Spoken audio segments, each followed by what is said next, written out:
अस्सलाम वालेकुम वरहमतुल्लाहि वबरकातुहू। आज के क्लास में हम लोग अमल तनफ़ुस का मैकेनिज़्म के बारे में मालूमात हासिल करेंगे। अमल तनफ़ुस में मैकेनिज़्म मतलब हम लोग पहले क्या बोल चुके हैं। तनफ़ुस का मतलब क्या है, सांस अंदर लेना और छोड़ना। मगर हम लोग क्या मालूम कर चुके हैं स्टार्टिंग के लेसन में, तनफ़ुस का मतलब क्या है। छोटे क्लासेस में तो सांस अंदर लेना छोड़ना तनफ़ुस कहा जाता है, मगर अब थोड़ा बड़े क्लासेस में आप लोग और थोड़ा गहराई से मालूम करना है। इसका मतलब क्या है, तवानाई जो हम अंदर है वो तवानाई टूट के तवानाई तैयार होना, जो सालिमों का टूट कर तवानाई तैयार होना, इस अमल को तनफ़ुस कहा जाता है। हम लोग स्टार्टिंग के लेसन स्टार्टिंग में बोल चुके हैं। इस तरह वो किस तरह तवानाई हासिल होती है, इस अमल को ही अमल तनफ़ुस का मैकेनिज़्म कहा जाता है। जब हम सांस अंदर लेते हैं तो उस अमल को दमकश कहते हैं। इस अमल को क्या कहते हैं, दमकश, सांस अंदर लेना। और सांस बाहर छोड़ना, इस अमल को क्या कहते हैं, ज़फ़ीर। इस अमल को क्या कहते हैं, ज़फ़ीर। इन्हलेशन और इसको एक्सहलेशन। सांस अंदर लेना इसको दमकश कहते हैं, इन्हलेशन, और सांस को बाहर छोड़ना इसको ज़फ़ीर, एक्सहलेशन कहते हैं। जब हम सांस अंदर लेते हैं तो हवा कहाँ जाती है, फेफड़ों में जाती है, और हमारा सीना चौड़ा होता है, हमारा सीना ऊंचा होता है। और जब हम सांस अंदर छोड़ते हैं तो हमारा सीना फिर अंदर वापस अपने असली हालात पे आ जाता है। इसका मतलब क्या है, हमारे सांस अंदर लेते ही हमारे अंदर जो सदरी कहफ़ा के अंदर, हमारे सदरी कहफ़ा के अंदर मौजूद फेफड़ों में हवा भर जाती है। हवा अंदर फेफड़ों में, हम लोग कल के लेसन में हवा का गुज़रने का रास्ता मालूम कर चुके हैं। वो रास्ते में क्या क्या है, पहले नथने, अनफी कहफ़ा, बलूम, नरखरा और फेफड़े। ये फेफड़ों में जोफीज़े मौजूद होते हैं, और ये जोफीज़ों के अंदर खून के छोटे छोटे नालियाँ भर के रहते हैं। जोफीज़े कितने जसामत के होते हैं, बहुत छोटे छोटे, एक खुलिए के जसामत के होते हैं। एक खुलिया कितना छोटा रहता है, हमें माइक्रोस्कोप में देखें तो ही वो नज़र आता है। उतना छोटा खुलिया का जसामत है, उतना छोटा जो फेफड़ों के अंदर मौजूद जोफीज़ा भी वो जसामत में रहता है। उतने छोटे जसामत वाले जोफीज़ों में ये हवा भर जाता है। इस तरह कल हम लोग डाल चुके हैं फेफड़ों के बारे में। ये क्या है, नरखरा। ये क्या है, ये क्या है बच्चों, नरखरा। और ये फेफड़े, और ये शौबिया। और इस तरह शौबिया छोटे छोटे नालीचों में तकसीम हो जाता है।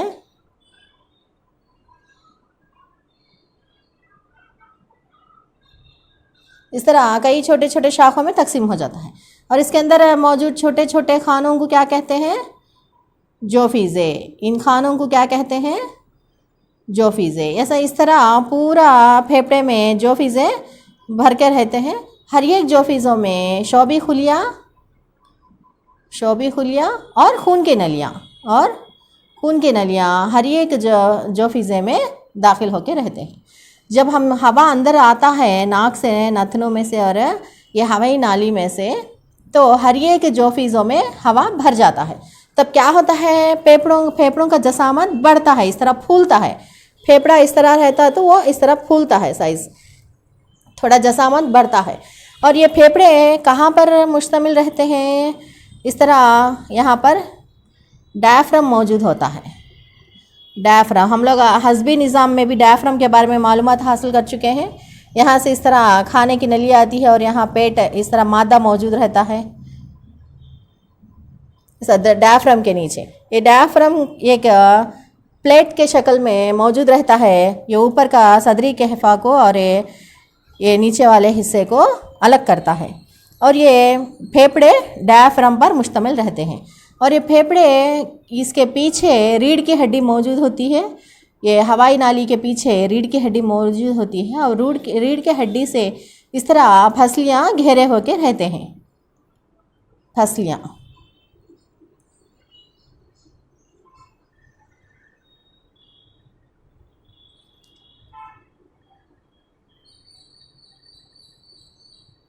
इस तरह दो साइड से भी फसलियाँ घेरे होकर रहते हैं। हड्डियाँ, फसलियों के हड्डियाँ इस तरह रहते हैं। और इस तरह सदरी कहफे में एक जोड़ फेफड़े और यहाँ पर जो बायां तरफ है, जो एक तरफ दिल भी मौजूद होता है। बायां साइड एक तरफ दिल भी मौजूद होता है। और ये सदरी कहफे में क्या क्या मौजूद होते हैं? दिल और फेफड़े, और फेफड़ों को हिफाजत करते हुए फसलियों के फसलियाँ मौजूद होते हैं। ये फसलियाँ एक हिफाजती एक पिंजरे के जैसा मौजूद रहता है, और ये हमारे पीछे पीठ के रीढ़ के हड्डी से वो जुड़े होकर रहकर और इस तरह घेर कर फेफड़ों को और दिल को हिफाजत करते रहते हैं।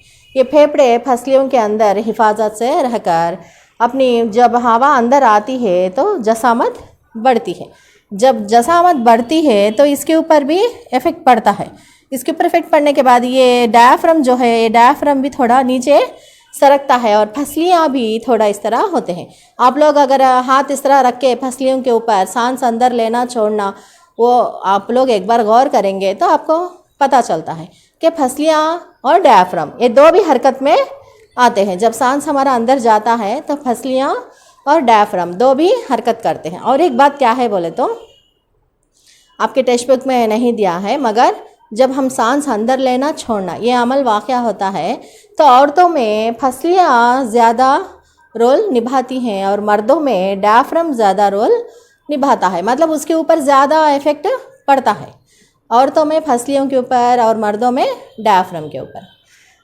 नेक्स्ट, जब हम हवा अंदर दाखिल होती है तो फेफड़े फूल जाने के बाद और डायफ्राम नीचे सरकता है, और आहिस्ता हम लोग जब हवा बाहर छोड़ते हैं तो फेफड़े फिर आहिस्ता अपने असली हालत पे आते हैं, और जब हमारा सीना ऊंचा होता है वो अपनी असली हालत पे आ जाता है, और डायफ्राम भी जो नीचे झुका हुआ डायफ्राम फिर वो भी अपने असली हालत पे आ जाता है, और फसलियाँ भी अपने असली हालत पे आ जाते हैं, और हवा फिर वापस बाहर खारिज हो जाता है। इस तरह हवा अंदर दाखिल होना और बाहर जाना ये अमल वाक़या होते रहता है। जब ये हवा अंदर दाखिल होना और बाहर निकलना ये सब अमल वाक़या होते वक्त हवा में क्या क्या अज्जा मौजूद होते हैं? हवा बहुत से गैसों का मजमुआ है। आप लोगों को सबको पता है हवा में क्या क्या गैसेस है? बहुत से गैसों का मजमुआ है। वो हवा हमारे नाक के अंदर से जब अंदर जाती है तो वो तकरीबन ऑक्सीजन 21% अंदर जाती है और 16% बाहर निकलती है। 16% बाहर निकलती है, और कार्बन डाइऑक्साइड 0.03% हम हवा के ज़रिए से अंदर लेते हैं, और 4.4% कार्बन डाइऑक्साइड हम फिर वापस हवा के ज़रिए से बाहर छोड़ते हैं। फिर नेक्स्ट नाइट्रोजन 78% नाइट्रोजन हम अंदर लेते हैं हवा के ज़रिए से, और फिर 78% नाइट्रोजन फिर बाहर छोड़ देते हैं। इस तरह क्यों होता है? यहाँ पर देखिए हम लोग कौन सा कम मकदार में खारिज हुआ बाहर। ऑक्सीजन गैस बहुत कम, तो ये 3 में से ऑक्सीजन गैस कम फीसद बाहर खारिज हुआ, और कार्बन डाइऑक्साइड बहुत ज़्यादा मकदार में खारिज हुआ, और नाइट्रोजन सेम मकदार में खारिज हुआ। जितना अंदर गया और उतना बाहर आया। मगर ऑक्सीजन कम मकदार में क्यों खारिज हुआ? क्योंकि हमारे फेफड़ों में मौजूद हर एक जोफीज़ों में खून का नली, जो खून के नलिए छोटे छोटे नलियों को शारियात कहते हैं, वो शारियात पहुँच कर रहते हैं। वो शारियात ऑक्सीजन को जज्ब कर लेते हैं, इसलिए थोड़ा ऑक्सीजन जज्ब कर लेते हैं और बाकी ऑक्सीजन बाहर खारिज हो जाता है। और वापस जाने के बाद हर एक खुलिया में तकसीद वाक़या होकर तवानाई तैयार होने के बाद पानी या पानी का भाप और कार्बन डाइऑक्साइड फिर वापस फेफड़ों में आकर फेफड़ों से फिर हम लोग बाहर इखराज कर देते हैं। इसकी वजह से, इसका मतलब क्या है, हम लोग 0.03% मतलब बहुत कम मकदार में कार्बन डाइऑक्साइड अंदर गया, मगर अंदर के तामीलात वाक़या होने के बाद, चंद रिएक्शंस होने के बाद वहाँ पर फिर नए से कार्बन डाइऑक्साइड तैयार होता है। वो तैयार हुआ कार्बन डाइऑक्साइड फिर वापस हम लोग 4.4% कार्बन डाइऑक्साइड फिर वापस हम लोग फ़िज़ा में छोड़ देते हैं। और उसके बाद नाइट्रोजन जितना अंदर हम गैस अंदर लिए उतना ही बाहर खारिज कर दिए। क्यों? क्योंकि नाइट्रोजन हमारा जिस्म इस्तेमाल नहीं करता, इसलिए जितनी नाइट्रोजन अंदर जाती है और उतनी नाइट्रोजन वापस फिर बाहर आ जाती है। इस तरह हमें जो भी गैसेस हो, इसी तरह जितना अंदर लेते हैं उतना ही फिर बाहर खारिज हो जाता है। हमें इस्तेमाल होने वाले गैसेस कौन से हैं? ऑक्सीजन गैस इस्तेमाल होती है और कार्बन डाइऑक्साइड गैस बहुत कम मकदार में हम अंदर लेते हैं, मगर बहुत ज़्यादा मकदार में फिर बाहर छोड़ते हैं। इसकी वजह क्या है? हम ज़्यादा कार्बन डाइऑक्साइड बाहर क्यों खारिज करते हैं? क्योंकि हमारे जिस्म के अंदर होने वाले तकसीद के अमल के हर एक खुलिये में होने वाले तनफ़ुस का मैकेनिज़्म या तकसीद वाक़या होने की वजह से कार्बन डाइऑक्साइड तैयार होता है। उस कार्बन डाइऑक्साइड तैयार होने की वजह से उसकी फ़ीसद बढ़ जाती है और ज़्यादा मकदार में हम लोग कार्बन डाइऑक्साइड को बाहर खारिज कर देते हैं। और इसके बाद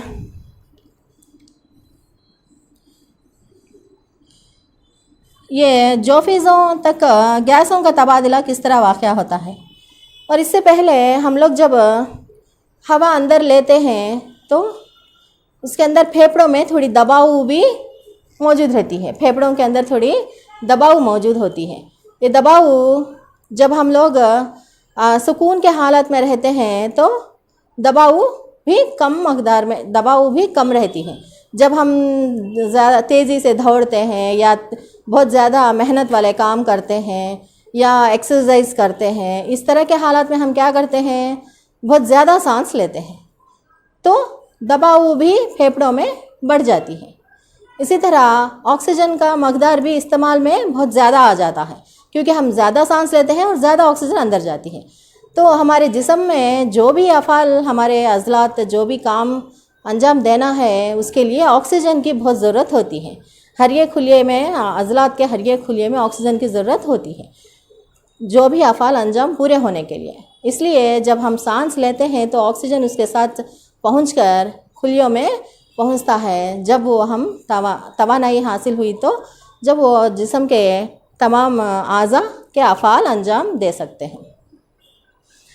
और उसके बाद हम लोग जब सुकून के हालत में रहते हैं तो हमारा फेफड़ा 550 मिलीलीटर हवा को अपने अंदर रख सकता है। फेफड़ा, हर एक फेफड़ा अपने फेफड़े के अंदर 550 मिलीलीटर हवा अपने अंदर रख सकता है। और सुकून के हालत में 500 मिलीलीटर हवा मौजूद होती है फेफड़ों के अंदर। जब हम हवा बाहर खारिज कर देते हैं तो उतनी ही हवा बाहर चली जाती है, मगर 120 ml हवा अंदर रह जाती है। थोड़ा स्टॉक रह जाता है फेफड़ों के अंदर। 120 ml हवा थोड़ी वैसी रह जाती है और बाकी का हवा बाहर चले जाता है। और इस तरह ये फेफड़ों का जो काम है, आप लोग गौर कर चुके होंगे कि जब हम सांस अंदर लेते हैं तो वो फूलते हैं और जब हम सांस छोड़ते हैं तो वो अपनी असली हालत पे आ जाते हैं। इसका मतलब क्या है? फेफड़े अपने आप खुद ही से काम नहीं करते। जब हम लोग चाहते हैं, जब हम लोग सांस अंदर लेते हैं तो वो काम करते हैं, जब हम लोग छोड़ते हैं तो वो अपनी असली हालत पे आ जाते हैं। इस तरह फेफड़े हमारे जब हम चाहते हैं जब वो काम करते हैं। इस तरह वो अपने आप खुद ही से काम नहीं कर सकते फेफड़े, मगर फेफड़ों के अंदर जो मौजूद खून के नलियाँ वो सब अपने आप से वो काम चलते रहता है। इसके अंदर के जोफिज़ों को, एक एक फेफड़े के जोफिज़ों के खुलियों को निकाल कर हम फर्श पर ऐसा जमाएंगे तो एक टेनिस कोर्ट का उतना जगह ले लेता। मतलब उतने सारे जोफिज़े फेफड़ों के अंदर मौजूद होकर रहते हैं। और ये फेफड़े 2 परतों से ढका होकर रहता है। ये फेफड़ा है तो ये फेफड़ा दो परतों से बनी हुई होती है और यह लचकदार रहता है। लचकदार, नरम, मुलायम, लचकदार होती है। फेफड़ा किस तरह रहता है? नरम, मुलायम, लचकदार रहता है और यह दो परतों से तैयार होकर रहता है। इन परतों को जनबिया कहा जाता है। इन परतों को क्या कहते हैं?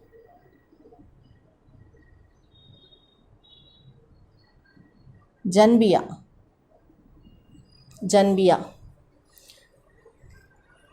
या इंग्लिश में प्लूरा कहते हैं। इंग्लिश में क्या कहते हैं? Pleura, PLEURA, pleura.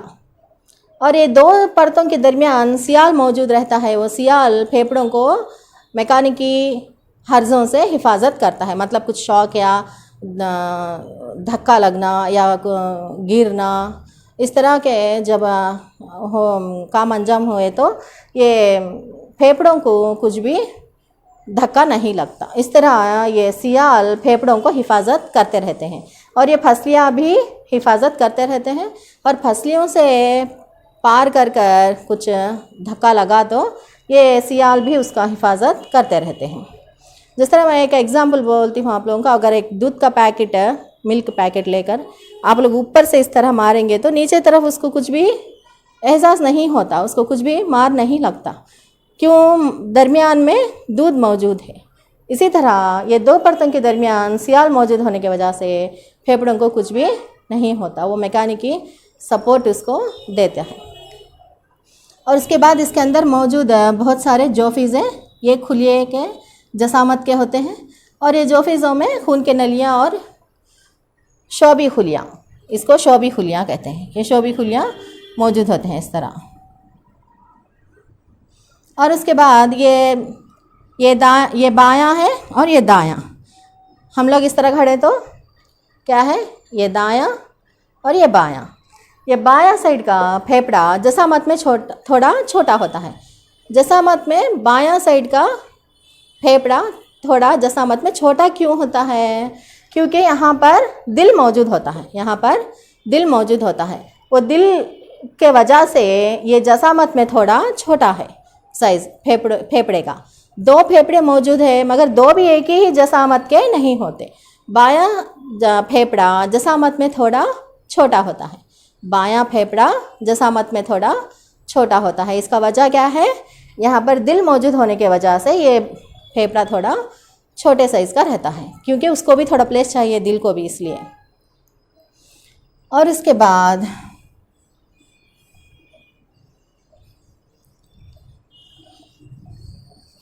जोफीज़ों से गैसों का तबादला किस तरह वाक़या होता है?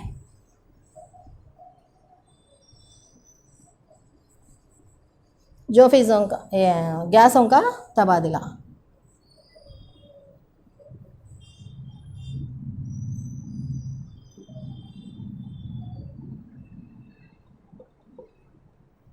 गैसों का तबादला जोफीज़ों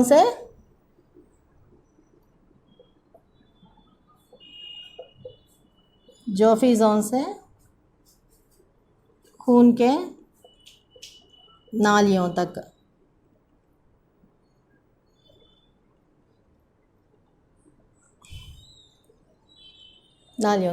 ये किस तरह वाक़या होता है? जोफीज़े अगर हम लोग बड़ा करके डालें तो इस तरह नज़र आता है जोफीज़ा। और ये जोफीज़े के दीवारों पर खून के नलियाँ, ये खून के साली में मौजूद होते हैं, इस तरह खून के साली में।